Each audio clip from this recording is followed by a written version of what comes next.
بسم اللہ الرحمن الرحیم. السلام علیکم and welcome to my channel smart talk with Hani. اس بار امید کے ساتھ کہ آپ سب لوگ بالکل خیر خیریت سے ہوں گے، خوشباش ہوں گے. ایک نئی ویڈیو کے ساتھ ہانی حاضر ہے. کل کی ویڈیو میں جس نے میری ویڈیو دیکھی تھی اس کو پتا ہوگا میں نے بتایا تھا کہ میں آج کی ویڈیو میں ایک قوم کا ذکر بھی کرنے والی ہوں، ان کی تفصیل بتاؤں گی، جس کا میں نے کل ذکر کیا تھا. آج اس کی تفصیل ہوگی. ایسی بہت اچھی ویڈیوز کے لیے امیزنگ تفصیل میرے چینل کو سبسکرائب کر لیجیے، بیل آئیکن کو ضرور پریس کر دیجیے گا. ایشیا کوچک میں سب سے پہلے ہٹینگ سلطنت کو سراغ ملتا ہے. ان کا مرکز ہاتھوشاش تھا، جس کو آج کل مغاز کوئی کہا جاتا ہے. اس سلطنت کے دو دور مانے جاتے تھے، ایک قدیم سلطنت اور دوسرا جدید. یہ اپنی بزا حیت کے اعتبار سے جاگیردارانہ امرا سلطنت تھی.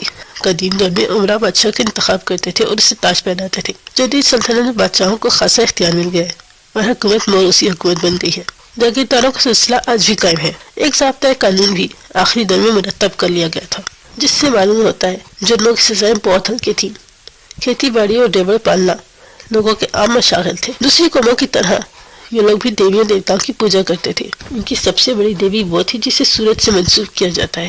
قدیم سلطنت کا زمانہ 1750 قبل از مسیح سے 1430 تک تھا، لیکن اس میں آخری 70 سال کے زمانے کے حالات کو ٹھیک سے کسی کو معلوم نہیں. 1600 قبل از مسیح میں ایک ہٹی بادشاہ نے حلب پر قبضہ کر لیا. وہ بابل پر بھی حملہ آور ہونا چاہتا تھا. اسی نے ہاتھوشاش کو اپنا دارالحکومت بنایا تھا. جدید سلطنت کا آغاز 1400 سے ہوا تھا، 1200 قبل از مسیح میں تک جاری رہا تھا. دوشیبو لویونا محض اس کے عہد کا سب سے بڑا بادشاہ، جسے ہٹیوں میں کسی کو بھی اس جیسی عظمت حاصل نہ تھی. اس نے پورے اناطولیہ کو اثر فتح کیا تھا.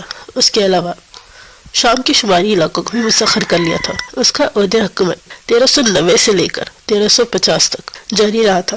اسی بعد ہٹیوں میں ایک بادشاہ نے مصر کے جابر فرعون نامس ثانی کو نہر العارس پر کے کنارے شکست دی تھی. 1200 قبل از مسیح میں مہاجروں نے آ کر ہٹیوں کی سلطنت کو ختم کر دیا. یہ چھوٹی سی کچھ تاریخ تھی ہٹی دور حکومت کی. اور اب واپس سلطنت عثمانیہ کی طرف. عثمانی بحریہ دنیا کی پہلی بحریہ تھی جس نے پہلی جہازوں کو پر توپیں نصب کی، اور 1499 میں لڑی گئی جنگ زونکیو تاریخ کی سب سے پہلی بحری جنگ تھی، جس کے دوران بحری جہازوں پر لگی توپیں استعمال کی گئی تھی. عثمانی بحریہ نے ہی شمالی افریقہ فتح کیا اور 1517 میں الجزائر اور مصر کو سلطنت میں شامل کیا. 1538 میں جنگ پرویزا اور 1560 میں جنگ جربہ بحیرہ روم میں عثمانی بحیرہ کے عروج کا ثبوت ہے. اس کے علاوہ عثمانی بحری جہازوں نے 1538 سے 1566 کے درمیان بحیرہ ہند میں گوا کے قریب پرتگیزیوں کے جہازوں کا مقابلہ بھی کیا. 1553 میں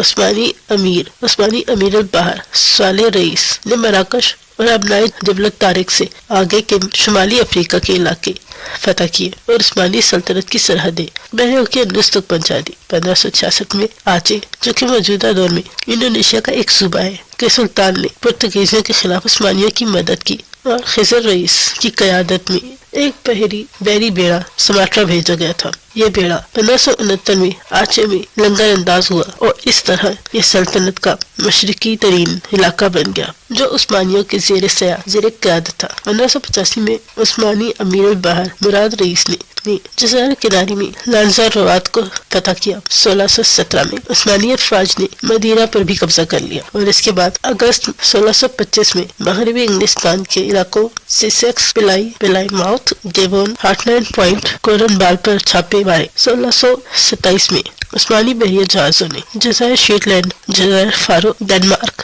ناروے اور آئس لینڈ تک، اور 1627 سے 1631 کے دوران آئسلینڈ اور سویڈن تک پر چھاپے مارے اور کامیاب ہوئے. 1827 میں جنگ ناوارینو میں برطانیہ، فرانس اور روس کے مشترکہ بحری بیڑے کو شکست دی اور روس کے مشترکہ بحری بیڑوں کے ہاتھوں شکست اور الجزائر اور یونان کو ہاتھوں سے کھو دینے کے بعد عثمانی بحریہ کا زوال شروع ہو گیا اور اس طرح سلطنت سمندر پار مقبوضات پر گرفت کمزور ہوتی گئی. سلطان عبدالعزیز اول دور حکومت 1861 1861 سے 1876 تک سلطان عبدالعزیز اول نے مضبوط بحریہ کی تشکیل کے لیے اثر نو کوششیں کی اور کثیر سرمایہ خرچ کرنے کے بعد برطانیہ اور فرانس کے دنیا کا تیسرا سب سے بڑا بحری بیڑا تشکیل دیا جو 194 بحری جہازوں پر مشتمل تھا، لیکن زوال پذیر معیشت ان بحری جہازوں کے لیے بیڑے کو زیادہ عرصے تک قرار نہ رکھ سکی ان بحری جہازوں کے بیڑے کو زیادہ عرصے تک برقرار نہ رکھ سکی۔ اصلاح پسند مدحت پاشا اور 1876 میں پہلی عثمانی پارلیمان کی حمایت کے بعد سلطان عبدالحمید ثانی دور حکومت 1876 سے 1908 سلطان عبدالحمید ثانی کا اعتبار بحریہ پر سے اٹھ گیا اور روس کے خلاف جنگوں میں کوئی استعمال نہ ہونے کا بہانہ بنایا۔ اکثر بحری جہاز شاخ زری میں بند کر دیے گئے جہاں وہ اگلے 30 سالوں تک سڑتے رہے۔ 1908 میں نوجوانان ترک نے انقلاب کے بعد اتحاد، ترقی اور جمعیت نے ملک کا نظام نظم و ضبط سنبھالنے کے بعد بحریہ کو دوبارہ منظم کرنے کی کوشش کی اور عوامی چندے سے عثمانی بحریہ فاؤنڈیشن تشکیل دی گئی اور عوامی رقم سے ہی بڑے بحری جہازوں کی خریداری شروع کی گئی۔ عثمانی امیر البحر کپتان پاشا کہلاتا ہے۔ سلطنت کے معروف امیر البحرونی خیرالدین باربروسا، پیری رئیس، حسن پاشا، پیالے پاشا، طلعت پاشا، سیدی علی عثمانی تاریخ کے ساتھ یورپ کی بحری تاریخ میں ہمیشہ یاد رکھے جائیں گے۔ بحری فتوحات کے علاوہ ان کے عملی کارنامے بھی نمایاں ہیں۔ عثمانی ترکوں کی بحری طاقت میں اضافے کے ساتھ ساتھ امیر البحر کی اہمیت بھی دو چند ہو گئی تھی اور باربروسا کے زمانے میں کپتان پاشا کے دیوان کا باقاعدہ رکن بن گیا۔ عہدے کے اعتبار سے وہ امیر العساکر کے مساوی تھا اور شیخ الاسلام کے ماتحت سمجھا جاتا تھا۔ عثمانی فضائیہ کی بنیاد جون 1909 میں رکھی گئی۔ اس طرح یہ دنیا کی قدیم ترین جنگی ہوا بازی کے اداروں میں سے ایک ہے۔ اس کا قیام اس وقت عمل میں آیا جب سلطنت عثمانیہ نے اپنے 2 ترک ہوا بازوں کو پیرس میں منعقد 3 بین الاقوامی ہوا بازی کانفرنس میں شرکت کے لیے بھیجا تھا۔ فضائی جنگ کی بڑھتی ہوئی اہمیت کے پیش نظر عثمانی حکومت نے اپنے عسکری ہوا بازی کے منصوبے کو منظم کرنے کا فیصلہ کیا۔ اس مقصد کے لیے 1910 کے آخر میں متعدد افسروں کو تربیت دے کر یورپ بھیجا گیا، جنہوں نے وہاں جنگی ہوا بازی کی تربیت حاصل کی۔ رہائش کی ناقص سہولیات کے باعث تعلیم کا یہ منصوبہ ختم کیا اور زیر تربیت اہلکار 1911 کے شروع میں ترکی واپس آ گئے۔ قیام کے لیے حکومتی رہنما کے خاتمے کے باوجود اس وقت عثمانی وزیر دفاع محمد شوکت پاشا نے عسکری فضائیہ منصوبے کے لیے خیال کو عملی جامہ پہنانے کی کوشش جاری رکھی اور 2 افسران کو فرانس تربیت کے لیے بھیجا۔ ان ہوا بازوں کی تربیت فروری 1921 میں مکمل ہوئی اور اسی سال مزید ترک افسران کو فرانس بھیجا گیا۔ سلطنت عثمانیہ نے 3 جولائی 1912 کو استنبول میں فضائی اکیڈمی کے قیام کے ذریعے اپنے ہوا بازوں کو اور طیاروں کی تیاری اور اپنے افسران کی تربیت کا آغاز کیا۔ ترک ہوا بازوں کی ناتجربہ کاری کے باعث بلکان جنگوں